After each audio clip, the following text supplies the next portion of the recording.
Hey everyone, and welcome to the 22nd episode of eCommerce Growth Show. Today I have Jeff Loquist from Sidetuners. Hello, Jeff. Hey, Valentin, how you doing? I'm doing just fine because autumn is starting and it's kind of breathable out here in Bucharest, Romania. So, Jeff, before starting, let me give our audience a bit of context about what we are planning today. First, Jeff, he's the director of optimization at Sidetuners, one of the most important CRO agencies from the United States. And our topic for today is how to focus on the essential in e-commerce. So, Jeff, before diving directly into the topic, let me first ask you what I'm asking everyone, which is a guest here at the e-commerce growth show. How you first got into the e-commerce space at the beginning? So it's I mean, I think everybody has an interesting story, right? But I actually got into it. I was a truck driver.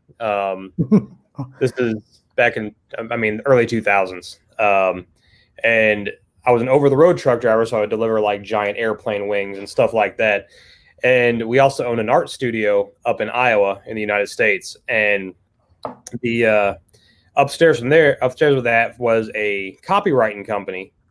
And so I got talking to the guy that owned that one day, and I like to write. So he had me writing copy. So I would write copy, SEO copy. And this is back in the days of like old school SEO copy, right? So it's like not so much keyword stuffing, but like a lot of copy and paste, just bad stuff. But so I did that for him in the back of the truck when I would pull in for the night. And then in 2008, we decided to move to Louisiana, and I got hooked up with a company here in town called Shopper's Choice. They became barbecue guys after a while, and I started out as their SEO guru, is what they called me, quote unquote, and had no idea what an SEO was. Didn't really know anything, but you know, you were a guru. basically learned on the job, and worked my way up from there to get into like paid search, and then became their director of marketing after a while, and then actually got hooked up with Sidetuners while I was there. Pulled them in and got very, very interested in CRO at the time. And then after I left Barbecue Guys to start my own agency, I actually hooked up with Marty, who is the owner of Sidetuners, and started working with them, and then transitioned into working for them full time. So that makes sense. Life is surprising, and I bet that your vast diversity and experience taught you about how to, let's say, optimize things for various businesses that you're working with. Nowadays, what do you do nowadays at Sidetuners? Tell us about your daily job. How are you, let's say, filling up your days? a lot of talking, a lot of meetings. But I work with a number of clients for us, right? And so basically we work with them. Sidetuners we call it a strategic conversion rate optimization agency. But when people think of CRO, a lot of times they think of like, oh, changing a button color, or those little tiny things that like may have a little bit of an impact on your conversion rate. But we look at it from a more holistic, strategic standpoint where, we aren't just looking at your conversion rate. We're looking at the AOV. We're looking at the traffic coming in, your upstream messaging, all the way through the process to how are you interacting with your customers after they made a purchase? How are you turning those customers into lifelong customers and advocates for your brand by treating them amazingly throughout that process, all the way through delivery, how your stuff's packaged. Like we would look at the full thing. So what I'm getting here is that instead of focusing on the website, you're focusing on the whole customer journey and the whole all of the touch points that the company has with their customers. So Jeff, to understand a bit about the current landscape from your perspective, what have you seen as changing since pre-pandemic to nowadays in e-commerce? We see a huge uptick in e-commerce, right? Like, so, I mean, I know just from like the last company I worked at, talking with people that are still there, all the way to our clients internally. For the most part, and this is not across the board, but for the most part, e-commerce has just seen a major lift. A lot more people are shopping from home. They want to get that stuff delivered, and they don't want to go to a store. So I don't know the exact number. I think it's upwards of 30. Like they're seeing numbers that they thought they didn't think they were going to see till like 2025 or something like that, of people shopping online. So I think, but with that, there's a lot more competition. At the beginning of COVID, we actually saw, from a paid search standpoint, we saw cost per clicks drop quite a bit because everybody kind of pulled back on their advertising. But we're starting to see that not only rebound, but actually increase at this point. So there's a lot more competition. I think there's a lot more focus on the authenticity of a brand. People still want that personalized touch. They just don't want to go to a store to do it. Yeah.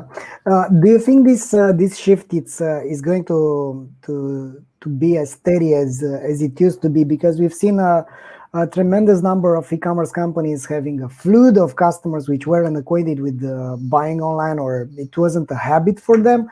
But as the restrictions weren't that high and they've started to lift, they got back to their let's say normal habits. And if you're seeing the same thing, what are some tips for e-commerce owners and leaders which are willing to keep their customers that they've just acquired in this pandemic? I think it comes down to customer experience and how you are interacting and staying connected with your customers. It's actually much easier for people to shop online than it is to get out of leave their house, go to a store, unless somebody needs something right away, like that minute.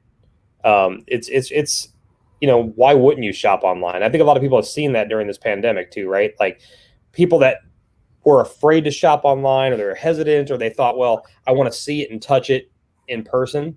Starting to see that they don't need to do that anymore. And so I think as long as a company can, continue to really excite their existing customers and even future customers, and they can provide what still feels like a personalized experience, what still feels like people want. I mean, we're human beings, right? We're social creatures. We want to be cared about, and I think that's a lot of it. So if we can show our customers that we care about them and that we are going to be there for them to answer their questions, even if it's through chat or email, they still want to know they're dealing with real people. And so I think that's going to be a big part of this. And I think if we can maintain that in e-commerce and that experience for people, those are the companies that are going to shine, and the ones that only care about money, that only care about, getting that sale, and then they just forget about the people after that. Those are the ones they're end up failing. Yeah, no, I think that makes a lot of sense. And let me tell you a short story of from my wife. She was having a chat with her friends about online shopping, and she was telling, so I've bought these shoes, and then I bought this dress, and it got me 2 weeks to get my money back because it was a different dress. And one of her friends said, exactly, isn't it cool to buy online? And it was fantastic because they got the same experience. And while she just pushed away from buying online because she felt that as a bad customer experience, her friend said, well, that's cool actually, because you can get this dress, you can see if it fits you, and if it doesn't, you just return it, and of course you're going to wait for some time to get your money back. But what I think it's incredible is that, of course, there would be people like my wife which are not going to migrate to e-commerce and are not going to stick around their habit of buying unless they are, of course, forced by these conditions. And I think that this has a lot to do with the psychology of the consumer. And we as let's say data geeks and the people which are obsessed with looking at the behavior patterns, we should let's say help e-commerce leaders to understand more about these things, because there are many many e-commerce players which still just deliver boxes from A to B without understanding the emotional response and without monitoring the emotional response. And I wanted to ask you about the metrics that you are looking for to monitor the customer experience. So usually when you work with some customers, which are your favorite ways to understand the customer feedback and to improve customer experience? Yeah, so I've always found like there's a few different tools. Like I love before we get into like the actual feedback part, you can tell a lot if you can use a tool like a heat mapping tool, especially one that includes like a video. Like you can see people interacting with your website. You can see where they're going, what they're doing, and so you can get a lot of feedback from that. You can see like if you got a high bounce rate on a page or something like that. You can go in and find out what are they trying to click on something? Are they getting lost? So that that's step one. But after that, you really need to understand what that experience is like. So I'm a big fan of surveys. Whether it's an exit survey or a post-purchase survey, because you really need both of those, right? Like if everybody did a post-purchase survey and that's all you ever did on people, you may get sidetracked into thinking that, oh, everybody loves us, because if your post-purchase experience is great, then you're going to get a lot of positive feedback. But if you're not asking those people who are just leaving without buying anything, why are you leaving? I think you're missing out on a lot. So you really need to kind of interact with those people through surveys, even follow-up phone calls. I'm also a big fan, if you can do it, if you have, and it may be a little more difficult now in the post COVID world that we're in, but actually having people come in and sit down and watch them interact with your website. That helps a lot. But it really comes down to asking questions when it's all said and done. Is it? Do you think it's going to change something on this aspect? Because on one hand, we've seen, I don't know, Amazon has now around 1 million employees worldwide, and they are like hiring like crazy. And on the other end, and that means they are doing quite well. On another hand, we do know that customers are up to 4 times more willing to buy from a large retailer such as Amazon or eBay instead of buying from a small shop. However, the small shops and the mid-sized players are not doubling down on the customer experience. We do have data that shows us that only 30% of the e-commerce companies are actually constantly monitoring the customer satisfaction, give it customer effort score or NPS or whatever, customer satisfaction. And we do know these aspects. We do know that there is this, let's say, threat that the market will consolidate more into eliminating the small players and making the big players bigger. However, we still see these kind of patterns, like companies which are not monitoring their customer experience at all. And my question for you is, why do you think this happens, and what can we do as an industry to change that? Yeah, I think it's one of those things that's kind of easy to ignore, right? And it's almost like you don't want to know.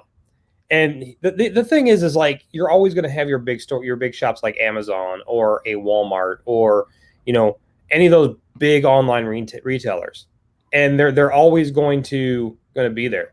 I used to tell the people on my team when I was at my last company, we were a big e-commerce store. We sold a lot of high-end like barbecue grills and stuff like that.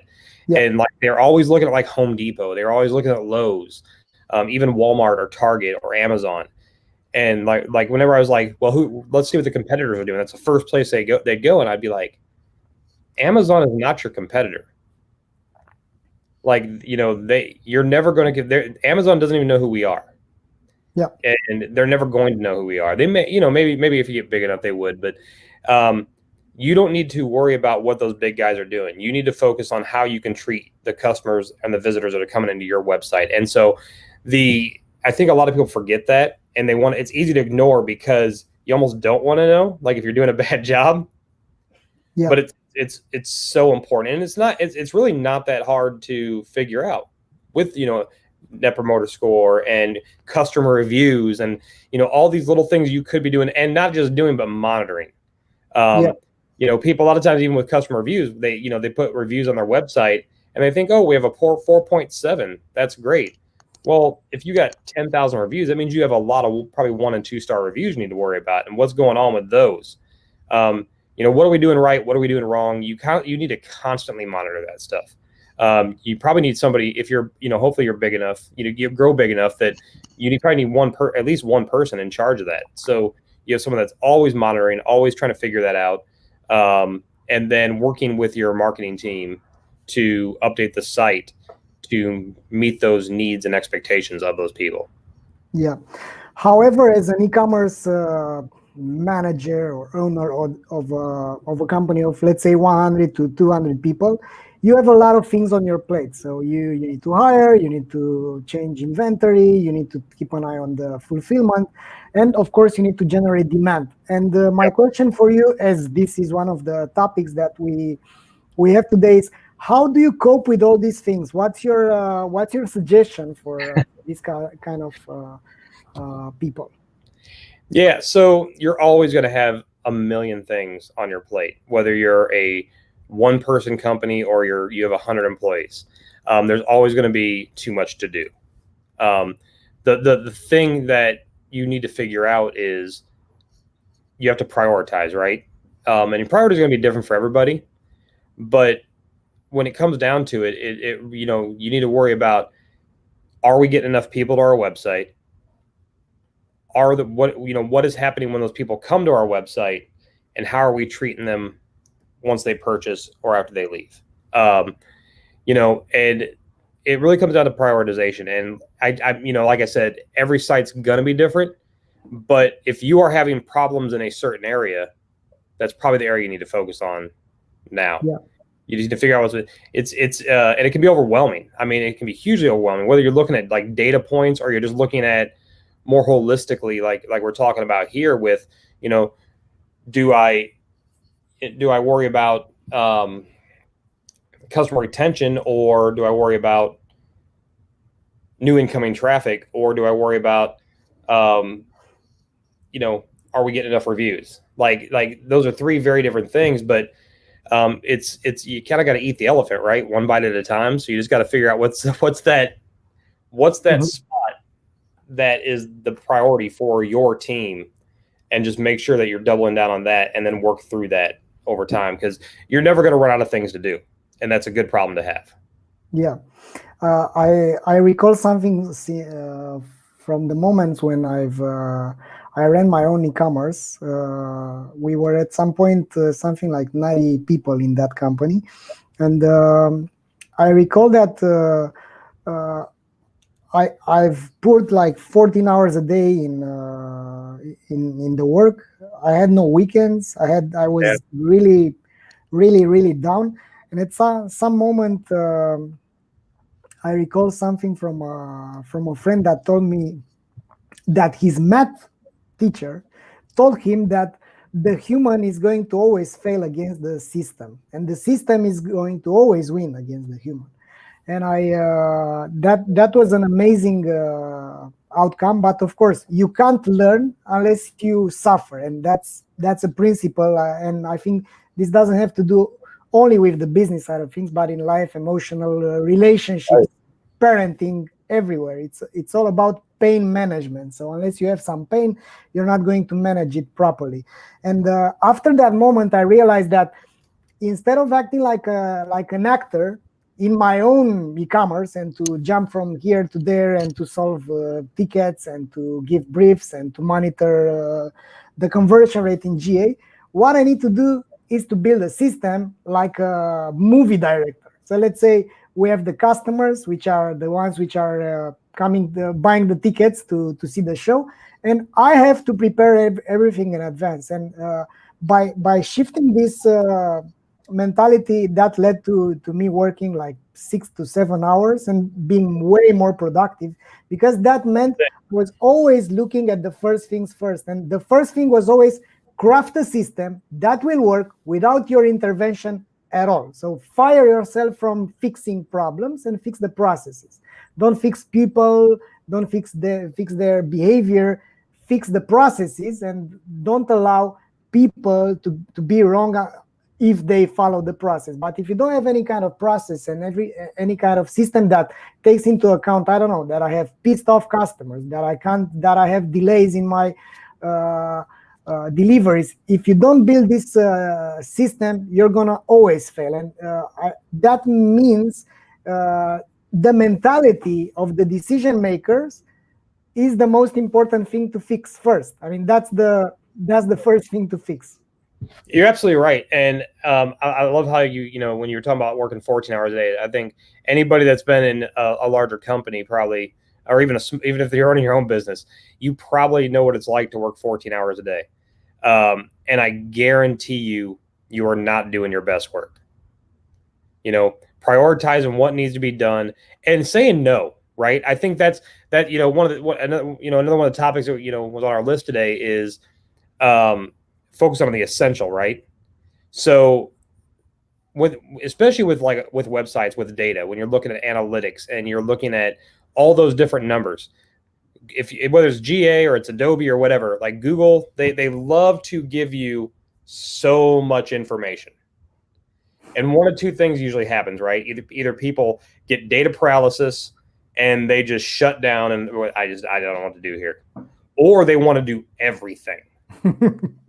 And both of those things are like the worst thing you could do, in the opposite of the spectrums, right? So it really comes down to understanding what is important to you and your business. And this is in life too, guys. Like if figuring out what is important and what is the most important thing you can be doing, and then learn to say no to the things that aren't important. Because there's those shiny objects, there's little things you could be doing, there's a ton of things we can waste our time on. And it really comes down to saying no to that stuff that is just shiny and, you know, it may be fun, and focusing on the stuff that really is going to make a difference. Yeah. And then you can work 6 or 7 hours a day instead of 14 hours a day, and you'll probably get more done. You know, I work way less hours than I used to for the most part. You know, I have long days just like everybody does, but I get a lot more important things done. Yeah. It's about understanding what's essential. I used to recall that there was a book that completely changed my life and my understanding about work. It's called The 7 Habits of Highly Effective People from Stephen Covey, and he got all these squares, right, where you have 1, 2, 3, 4, and you have important and urgent, unimportant, and urgent, and so on. And I've always realized, at least that was the first step, to realize if I'm going to do this, it's going to be an unimportant and urgent, or is not going to be, or is going to be important and not urgent. Because if it's going to be something important and not urgent, that means I've made my life better in the past, so that I've earned the time to focus on strategically on what's going to matter in 2 weeks, in 2 months, or 2 years from now. And basically that was the reason, looking back, that was the reason that allowed me to do the exit from that company, because otherwise I would be my own employee in that company, struggling to survive from month to month. And I think that's a trap that many e-commerce entrepreneurs are falling into, because they become their worst employer, because they don't prioritize, they don't know how to prioritize, and they think everything is important, and they end up being depleted and working too much and not enjoying the ride. I mean, where is the enthusiasm? When you first started this company, you've started it to be happy, not to be your worst employer ever, right? And I did the same thing. It was a really good book that kind of changed my mindset. It was called Essentialism, and I'm gonna butcher his name, Greg McKeown, I think it is. Yeah. Mm-hmm. I read that, and that's kind of what kind of started changing my mentality. Because when I first started my agency, which is Ruguru Studios, it's a paid search agency that I started. I got into that mindset of like just working, got to get this done, gotta go. And I used to tell my wife all the time, like I'd be sitting on the couch at like 10 o'clock at night, just like worn out. I'm like, man, my boss is a dick, And she was just like, so stop being that way. And I was like, and then finally, it took just a book to kind of like start changing that mindset. But you really do need to do that, whether you're running the company or whether you're managing a team or whether even if you're just the SEO guru that's just starting out. You really do need to understand what like your priorities, and don't be afraid to tell people, even your supervisor, nicely, but no, that's not the most important thing I can do to be doing. And that could be like a way of saying that could be like, hey, here's my task list. These are all the things I need to do. How would you like me to prioritize this? Yeah. Like that's a way to like nicely be like, do you want me to focus on this important thing, or you want me to focus on this little thing that's like the little shiny object that you saw on a blog? Yeah, that totally makes sense. And indeed, being able to use your voice and to simply ask your boss what's the most important will dramatically change the outcome of your conversation with your boss. Because in the defense of any boss on this planet, is not the or at least that's what I think. It's not that their intentions are bad, or they want to make you work like a dog for 14 hours. The idea behind it is that a boss is going to always look at things to improve. I mean, how to improve things, how to optimize things. And even though they are coming, it's your job, let's say, to put them down the list and to make them aware that you have this Pareto principle to respect, right? 80-20. That's the thing that I need to do. These are the 20% of the things that I'm doing, and that have 80% of the impact. Yeah. And I love what you said there, because I've been the employee, I've been the boss. And I remember thinking to myself, man, my bosses can be a jerk sometimes. They don't understand. No, they were probably in your shoes, and they could, but you can, as the boss, you're looking at the big picture. The managers are looking at the big picture. They're looking at, like I said earlier, holistically what's going on, and they just know like these are the things that are going to help. So a lot of times it takes helping them understand and helping them prioritize, because if you think you've got a lot going on in your, as the CRO guy in your company, or as the review manager, imagine having to think about all that stuff every day, and then go and then be like, okay, they probably need my help prioritizing myself instead of me just being disgruntled all the time. Yeah, and I think that also happens just because many people don't realize that their glasses. I mean, they are looking through some. Through their mentalities of the defense, or playing safe, or trying to do their best, instead of understanding what's the intention of this person, and what is performance at the end of the day. And many small companies, and I've been building companies, and I've been seeing this on my own skin, that I wasn't aware about the fact that I need to give clarity to my employees towards which are their top 3 priorities, which are their top 3 KPIs, what's performance. And that was my mistake. It was my bad. But if you're working in a small company, you need to help your, let's say, boss or your company to build a process and to build a system that allows you as well to gain clarity and to understand how are you scoring. Right? Because if you're not going to be able to measure your impact, you're not going to be able to perform better and to feel that you are making progress, because human beings need to progress so that they can feel better with themselves. We are aging, and we need to look behind and say, be able to see, okay, I got from 3 to 7 or to 89. And that's your job as an employee. If you are not in a corporate structure that has 20,000 of employees, you need to understand to build a system and to help your boss or your employer or your the entrepreneur build a system that allows you to gain clarity towards what's performance to you. And I think that's happening because there is this emerging company. They don't know how to shift and to organize things around. And if you've got there, you'll end up being the jack of all trades, and you're always going to negotiate what to do next instead of focus on the results, right? Yep. You ask me to improve this KPI, that KPI, and that KPI, and I'm doing this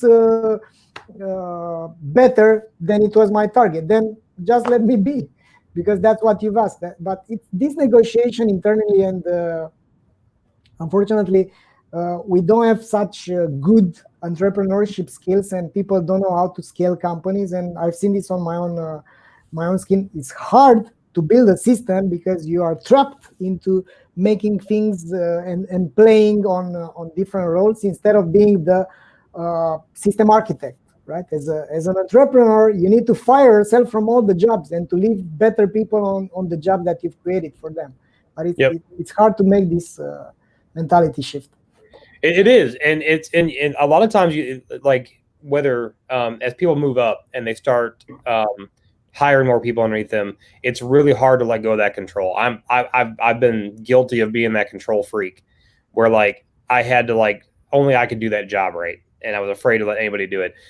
Or automation, like you've talked a lot about processes, and processes and automation are extremely important for a lot of things, because if I could automate myself out of a job, I would do it, because that allows you to focus. And when I say out of a job, I just mean out of doing what I like to call the grunt work. It's the important work.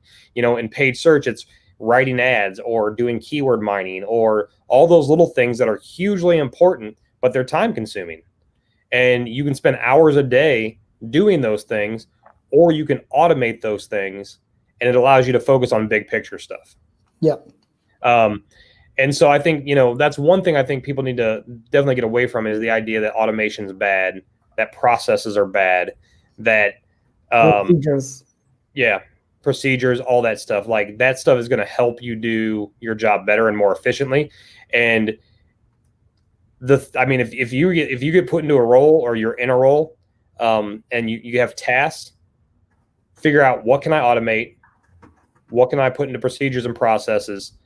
And then that allows you to focus on, that might be 100 things you have to do. But if you can automate 80 of those things, now you only have 20 things you have to, really put your brain power into. And that's how you grow. Yeah. Well, Jeff, a bit of, let's focus a bit on the e-commerce side of things about prioritization. I bet that you have a lot of experience into this field, because you have the privilege of working with diverse companies, which, I don't know, they are selling barbecue, they are selling fashion, they are selling clothing, they are selling a lot of stuff. And I've been seeing this as well, and I'm so enthusiastic about seeing how many people can sell stuff on the internet. I don't know, lotions to grow the hair, and companies from Indonesia that are selling worldwide, and whatever. My question for you is, how do you think, or what do you think would be the common denominator to understand how to prioritize? Because it's one thing to prioritize, and it's another thing to prioritize what doesn't matter against what matters. So what would be your advice to people which are in the stage of saying, okay, I'm bad at prioritization, how can I do it better? So I think the first thing you need to do is figuring out what KPIs are the most important for your business, right? Because if you don't understand that, then you're not going to make the right decisions. And like I said, you're going to get into Google Analytics, you're getting Adobe Analytics, or whatever analytics program you're in, and you're going to end up just like data paralysis. You're just not going to know what to do.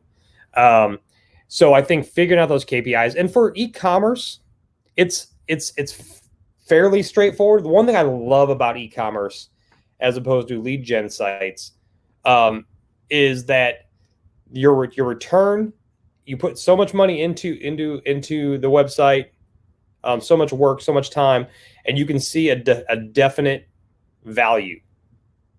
So I made, for every dollar I spend, I make $7 back, or I make $10 back. So, for most e-commerce sites, it's going to come down to, how much traffic am I getting? What's my bounce rate? What's my conversion rate?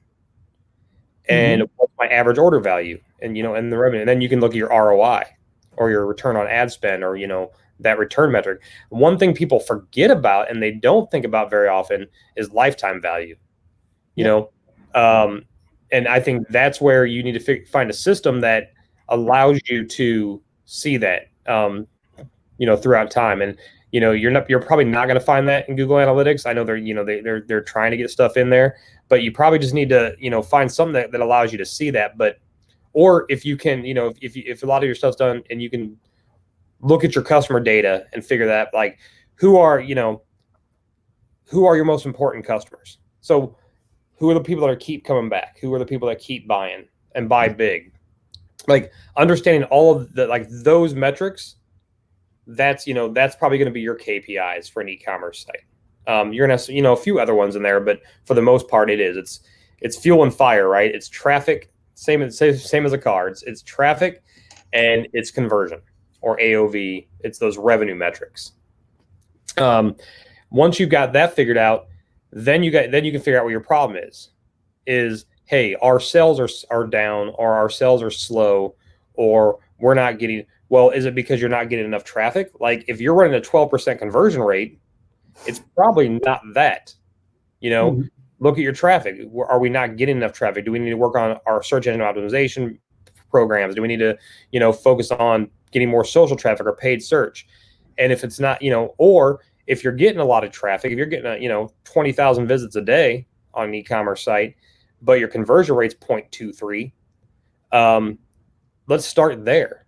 Like, so that's where prioritization starts, is looking at the most important metrics, the KPIs, and determining, is it a problem with the traffic, or is it a problem with the with the conversion side of the things? And it might be, you might have plenty of traffic, you might have plenty of conversion, but nobody's buying big products, so they're not adding multiple items to their shopping cart, or you're not upselling. Well, then you need to look at, how can we upsell? Or they maybe get into the shopping cart, and then they're leaving the shopping cart, they're exiting out of the shopping cart at a crazy rate. Well, now you have an abandoned cart problem, so let's look at abandoned cart. So that's where that comes in. And I can't sit here and be like, these are the priorities for an e-commerce company, but they're, knowing what your metrics are, and that's going to help you figure out what your priorities are. Yeah, I couldn't agree more with you, Jeff.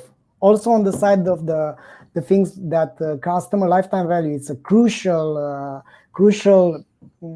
KPI to monitor, because it is not only helping the marketing team, but also it's helping the product team, the customer support team. It's a company-wide measure of success. And I think too few companies are realizing that, because they rely mostly either on the P&L to see if their company is healthy, either on the Google Analytics side of things, which shows only the website behavior, not the visitor's behavior, not the customer behavior. And on the other hand, I do agree with you that you need to monitor what matters, because if you are willing to grow an e-commerce, of course, you need to adjust and optimize the factors which are generating growth. Like 1 week ago, I was with Ben Labbe from CXL Institute, and he reminded me that saying from Richard P. Feynman, that the name of the bird is not the bird. So if you if you're trying to grow the revenue, stop looking at the revenue, for God's sake, because looking in Google Analytics at the revenue tab is not going to change the revenue. I mean, if you waste, and I've been doing this, I confess, I stood in Google Analytics for 3-4 hours a day, looking at that blue line, looking at the segments, but not changing the things which are affecting the conversion rate or the traffic in itself. And that's what I think customer experience is crucial to monitor, because that's strongly correlated with the customer lifetime value. Of course, customer retention is strongly correlated with it's causing actually the customer lifetime value. Mm-hmm. Looking at the margin by each product, of course, it's going to help you to improve the business. But what I've seen as a trap is that people are placing are putting the equal symbol between how many visitors I get each month to how much is my company growing. And I think that's false. It's not only false, it's dangerous, right? Because if all you're focusing on is your revenue numbers and your traffic numbers, and I've been experienced with this, like I've seen it happen at one, a company I was at, we had a daily revenue report that was in real time, and you could just click refresh. And I would watch people just click the refresh button and just watch that revenue number go up. And if it wasn't going up fast enough, they were like, "What's going on? Look at our traffic numbers. Look at our traffic numbers." And what happens is, you're going to have goals. You're going to have goals in your company. You're going to have, we only want to spend this much money, return on ad spend, cost of sale, whatever you want to call that. That's where we make money if we're at this number. But if you're only focused on revenue numbers and you're only focusing on traffic numbers, you see that revenue number kind of dip, you want more traffic, and that traffic's probably going to cost you money. And then your return on ad spend is going to go down. And then you're going to be upset 10 days later when you see that number. So, and that's where that gets dangerous, right? When you focus on the wrong thing. And I love what you said about not even looking at the revenue numbers. A guy I used to work with, he had a lot of great sayings, but the one that always stuck with me was, he never looked at that revenue report because it drove him crazy. He was like, we need to focus on the KPI metrics, because if those go up, revenue is just going to go up anyway. So let's forget about revenue and let's just focus on those metrics. And so, that made me think, and I stopped clicking that button and looking at that number. You know what I'm saying? So I think that's hugely important, is to, it's crazy to think that way, but in e-commerce, revenue's probably your actual daily revenue numbers are probably the last thing you want to look at. Yeah. It's not that they're not important. It's just probably not the most important thing to be looking at today, because it's going to drive you insane. That makes sense. I want to show you something, Jeff. It's something that I've used a few years ago, and it has a lot to do with the prioritization. Let me actually share my screen just a second, because it's correlated with what you've said. So it's this slide, right? So in order to grow any e-commerce, you need to first monitor the right KPIs, exactly what you've said. I mean, what matters, and the rest of that, any proposal, any suggestion, anything, eliminated from the start. Because if you are going to always add new initiatives and new tasks and new projects, you're gonna let's say, stress out your team and be pissing off everyone because you're going to change the agenda, and not be able to move the needle on the long run. So let's say my 5 steps to improve this would be: first, monitor what matters. I don't know, customer lifetime value, new customers, traffic, conversion rate, you name it, NPS. Then set strategic goals for them, right? Determine, okay, my objective is to get my customer retention from 25 to 32 at the end of this quarter. And then come up with strategic initiatives that are put against those objectives, and rate down how impactful would be for these objectives. I don't know, hire a new CRO team, do an audit towards the why customers are not returning, whatever. Come up with the strategic initiatives, then prioritize them against how impactful they seem, and then simply execute and repeat. That was at that moment, that was my approach to improve my own e-commerce website at that moment. Yeah, and I mean that's right on, and it's not complicated, right? Yeah. And that's one thing a lot of people do is they think everything should be complicated, and it doesn't need to be. Make things as easy as possible, and that process, it's right. I actually had something very similar to that back in the day that I had taped up on my wall that was basically 4 or 5 steps, and it was pretty much that. It was like, where are we at? What do we want? How are we going to get there? And then do the work and repeat that process. Yeah. And it was a circle. So, right.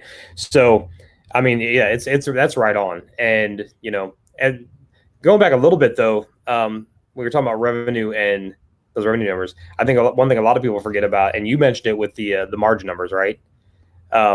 Profit for your e-commerce company. I think profit is actually probably the most important and probably the most under thought about number in e-commerce, because everybody wants to see those revenue numbers go up, right? Whether you're a new company trying to scale or even a large company. I've never been in a company where they didn't focus on that top line revenue, and I've seen them make very little money because they're so focused on that and they're willing to spend so much money to get there because they're not thinking about customer experience.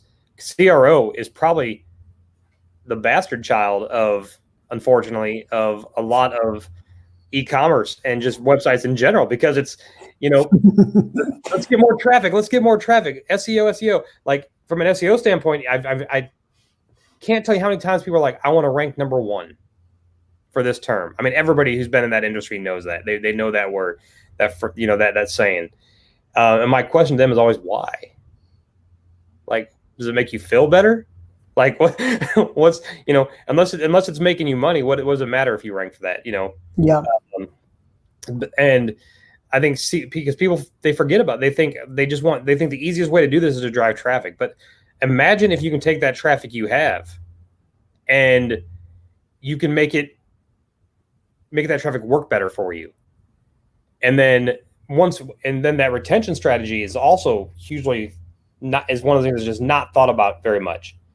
Like once those people on your website, if they leave, how do we get those people back? It's a lot cheaper to get somebody to come back to your website than it is to get them to come in for the first time. Yeah. Imagine, Jeff, that you are hiring a new e-commerce manager. Let's say you have a company, and instead of giving him all the strategy or all the KPIs or all of these things, you ask him just one thing. This is the profit per visitor in the last 12 months. Get this from here to there. You have 6 months and this budget. Let's hear each other every month if you want my opinion or my input. Otherwise, as long as the delta year over year is getting higher, then you're doing the great job. And few companies are actually doing this, and they have all these complicated ways to put more and more on their plate, and eventually it's not the fault of the employees that they are not moving the needle.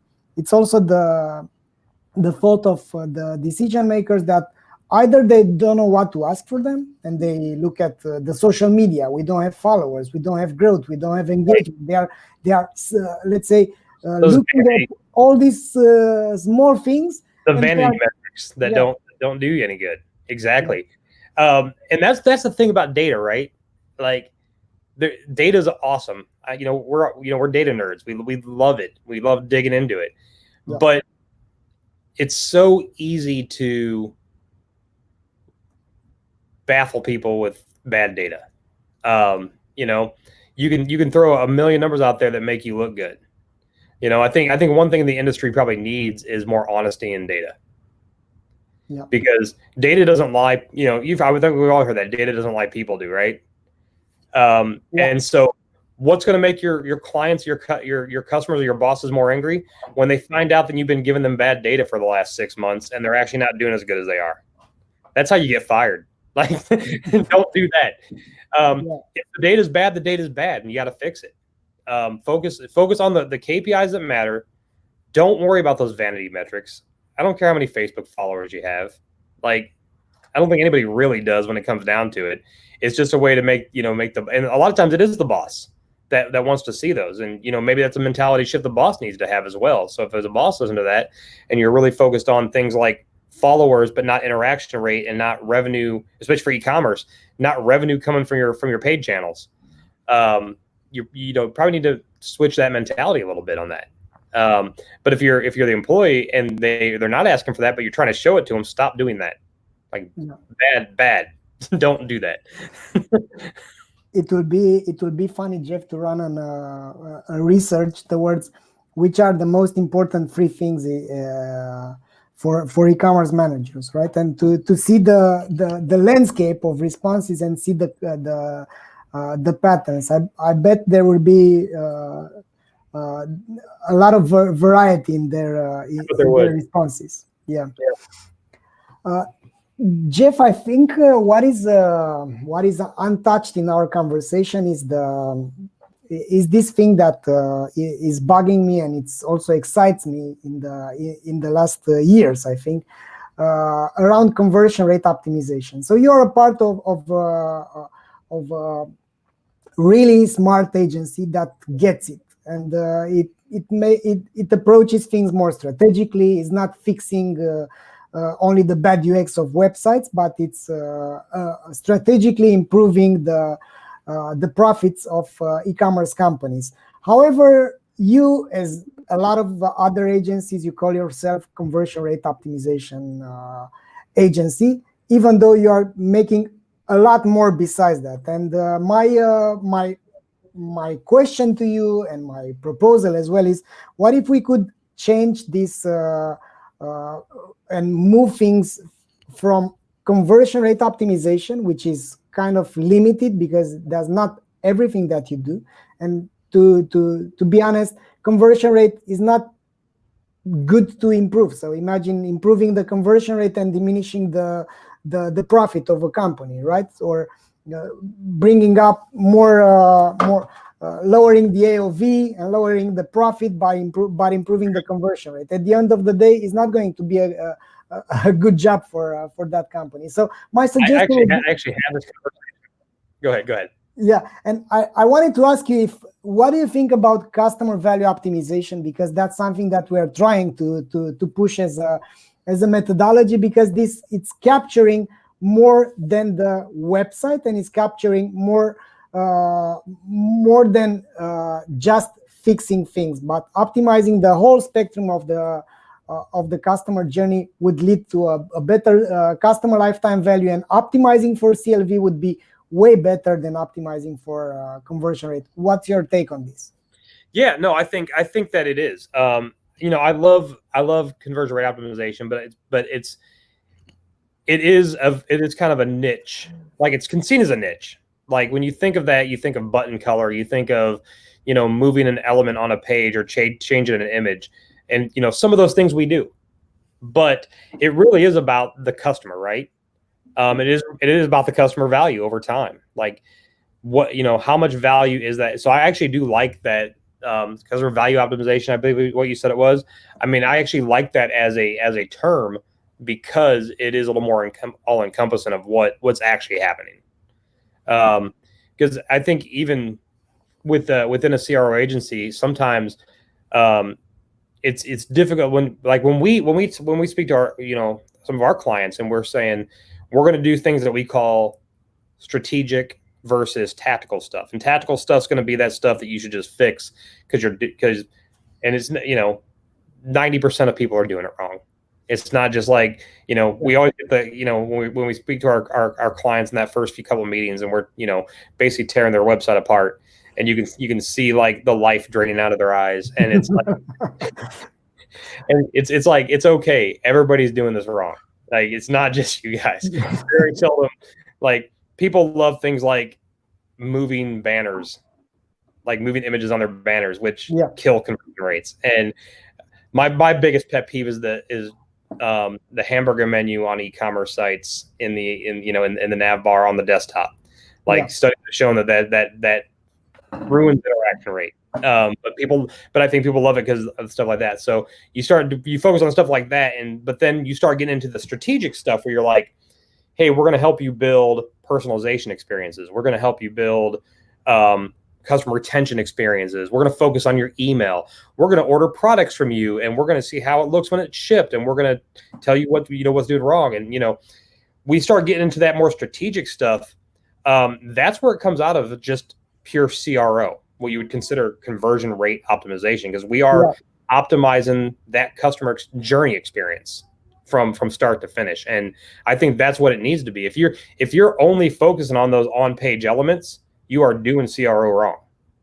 That totally makes sense. So, Jeff, my last question for you, because we are going to write an ebook with your approval as well. We want to get your opinion for that book. What is the most important growth idea that you would suggest for e-commerce in the next chapter of the e-commerce industry? Wow. Most important growth idea for an e-commerce company.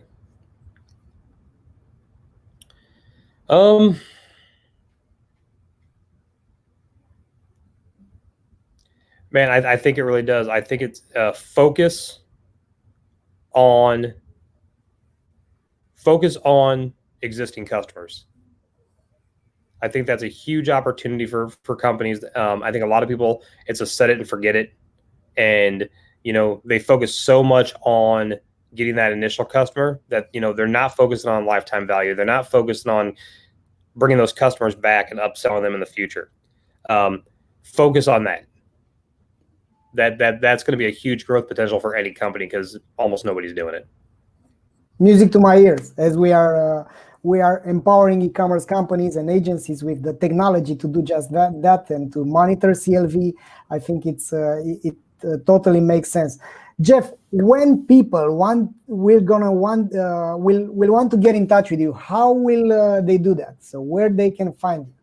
So you can email me, jeff@sidetuners.com. You can find me on Twitter at JMLOQUIST. I'm also on LinkedIn, Jeff.Loquist. You can search my name. You can find me on there. I'm on Instagram, but it has nothing to do with this stuff. So, unless you care about my dog and Bigfoot, it's probably not worth your time. So, yeah, excellent. So, Jeff, thanks a lot for being today with us at e-commerce growth show. And for you out there, of course, we're going to meet again next Thursday at 3 p.m. UK time. That's from our end, and all the best from Bucharest, Jeff. All right. Thanks a lot, guys. Thanks, Valentin.